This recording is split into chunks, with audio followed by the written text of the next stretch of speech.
Hassan's in Slough. Hassan. Hi, good afternoon. I totally disagree with Labour's proposition. I did listen to what Lindsay had to say.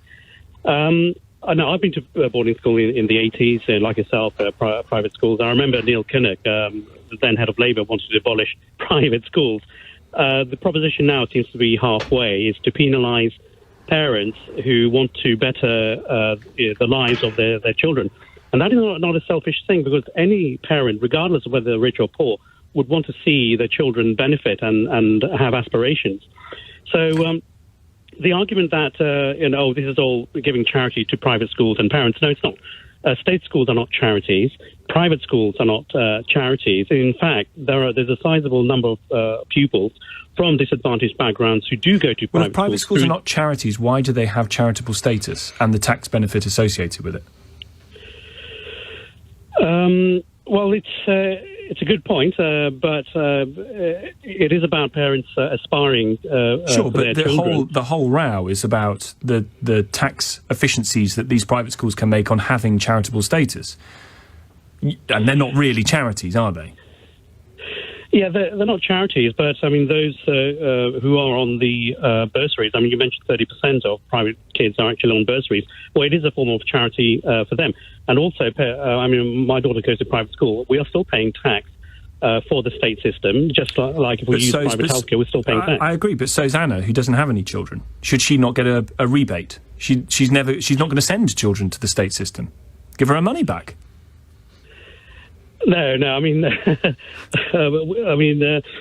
understand what you're saying, but what this is actually doing is penalising parents. I mean, Hassan, yeah. Listen, I'm with you. It is largely indefensible. But, of course, you want to be able to do what you think is best for your child, and you are going to feel like it's an unfairness that you could have afforded it, but for Labour's intervention, their political decision, you now can't. And I understand that feels unfair, but there aren't going to be many violins broken out across the country for you. I think you hit the nail on the head. The operative word is political, because you may remember the assisted places scheme that the Tories brought out in the 90s to help give vouchers to poor parents to send the brightest kids to private schools. And had one of my friends who went through that scheme and from a disadvantaged background, he bettered himself. He went to a good boarding school through this scheme and worked for top financial companies and is now being able to provide for the next generation. And when Tony Blair came in 1997, he abolished it. So they wage war on the poor.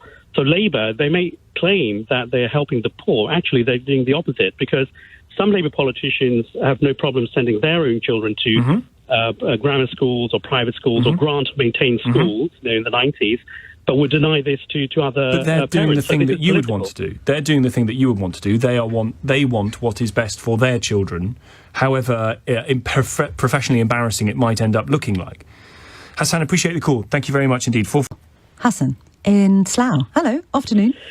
Hi, good afternoon, Sangeeta. Good to speak to you again. Last time we spoke was about Shamima Begum, and I explained I had worked with Prevent as a trainer and I've stood Parliament before. Yes, hello. Welcome back to the programme. Thank you very much indeed, Namaskar. If I do stand again, I'm just passing through the final stage assessment, I will definitely campaign against Labour's daft idea. It really is daft, because it is the politics of class warfare. We've already imported culture war from America, unfortunately, and Labour's just stoking this up. Now, I understand your argument and the critics' argument. I listened to Steve intently, that, it's obvious, these are private schools, so why should they have a VAT exemption? It doesn't make sense. Well, in that case, Labour would have abolished this a long, long time ago. Tony Blair was in power for 12 years, but they didn't do it, so it's purely political. And an example I can give, in 1997, you may remember when we lost the election big time, the general election. By that time, John Major had brought in the assisted places scheme. These were vouchers, education vouchers for poor parents to send bright children to private schools to better their futures. Then when Labour came in, they abolished it. I was really angry at that, because I know a friend who's a Bangladeshi. I'm British Bangladeshi as well, myself. Yeah. And that's what I would have told Susan, Lady Hussey, if she asked me. I would have said straight away, and proudly, I'm from Bangladesh. I wouldn't wait for her to hammer me 7 times, but that's a different debate. You should have called up yesterday, Hassan. I did. I was did waiting you? You didn't half get an hour. through. I'm so sorry. I know, that's all right, that's all right. So basically, he told me that he went through the scheme, he went to a really good boarding school, and he went to a good university and worked for really top financial firms, and now he can actually, he lives in a nice part of London, and the future of his children taken care of. But just remind me, with the assisted places scheme, isn't the whole point of that, I'm not massively familiar with it, but isn't the whole point of the assisted places scheme is that parents of your friend wouldn't have been paying school fees, so actually scrapping the 20%, adding VAT wouldn't have affected your friend's life chances because your friend would have ended up at private school anyway. That's correct, but unfortunately, other children, their life chances were abolished when Tony Blair actually abolished the assisted places scheme, and that's one of the points I'm trying to make. But it's a slightly different debate. This is a point about whether or not parents who can afford to send their children to private schools should be afforded the status of a charity, and I think at its most basic level, I think we can all agree, can't we, that actually independent schools are educational businesses. They're certainly not charities. Yes, they're not charities, that is correct, but 30% of private school children have some form of bursary, so there is some form of charity being made available to them. And on top of that, parents who send their children to private schools, so my daughter goes to a private school, we all pay to the state school system anyway. So this is not about levelling up, it's the other way, it's hammering aspiration, because Labour are quite happy. Some Labour politicians are quite happy to send their children to private schools or grammar schools or grant-maintained schools, but will deny that to other parents.